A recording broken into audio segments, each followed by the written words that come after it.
जय शिवराय मित्रांनो, स्वागत आहे आपलं प्रत्येक रॉक कोल्हापूर या युट्यूब चॅनेलवर. भूतांची सिरीजचा आपला हा तिसरा एपिसोड आहे. आपण जर का मागील 2 एपिसोड पाहिले नसतील तर चॅनेल पेजवर जाऊन किंवा या व्हिडिओच्या डिस्क्रिप्शन मध्ये देखील त्याची लिंक दिली आहे, तिथे जाऊन मागील 2 एपिसोड पाहू शकता.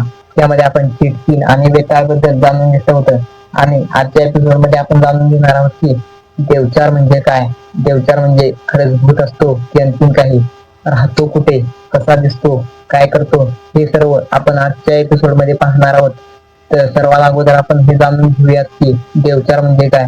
तर महाराष्ट्रातील अनेक ठिकाणी, विशेषतः सांगली, सातारा, रत्नागिरी, कोल्हापूर आणि सिंधुदुर्ग या जिल्ह्यांमध्ये देवचारच्या अनेक लोककथा सांगितल्या जातात. देवचार म्हणजे देवांच्या प्रदेशात फिरणारी एक शक्ती.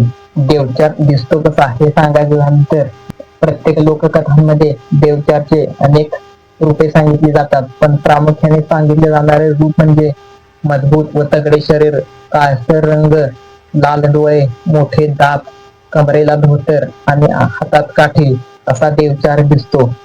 देवचारचे ठिकाण हे घनदाट जंगल, डोंगर, घाट रस्ते, पायवाटा, गावच्या स्मशानभूमीजवळ देवचार असतो. देवचार सर्वांना त्रास देतो का, तर तसं नाही.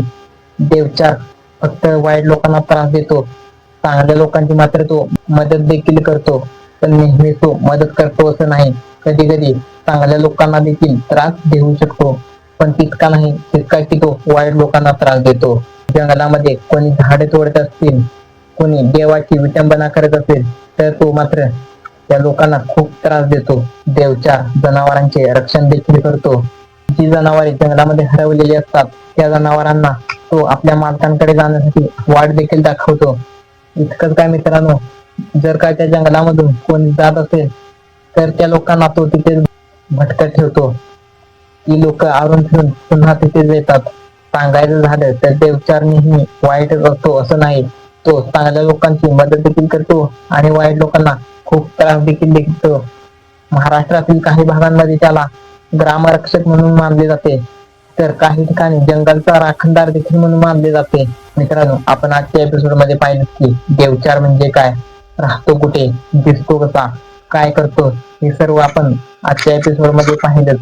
येणाऱ्या एपिसोड मध्ये आपण पाहणार आहोत की मुंजा म्हणजे काय, मुंजा बनतो कसा, राहतो कुठे, कसा दिसतो, हे सर्व आपण येणाऱ्या एपिसोड मध्ये पाहणार आहोत. त्यामुळे चॅनेलवर नवीन असाल तर सबस्क्राईब करून ठेवा, जेणेकरून येणारा सीरीजचा प्रत्येक एपिसोड सर्वात अगोदर आपल्यापर्यंत पोहोचेल. आणि शेअर करा तुमच्या त्या भूतप्रेमी मित्राला जो भूतांचा चाहता असेल. भेटूया अशाच नवीन आणि खतरनाक एपिसोड सोबत. तोपर्यंत जय शिवराय.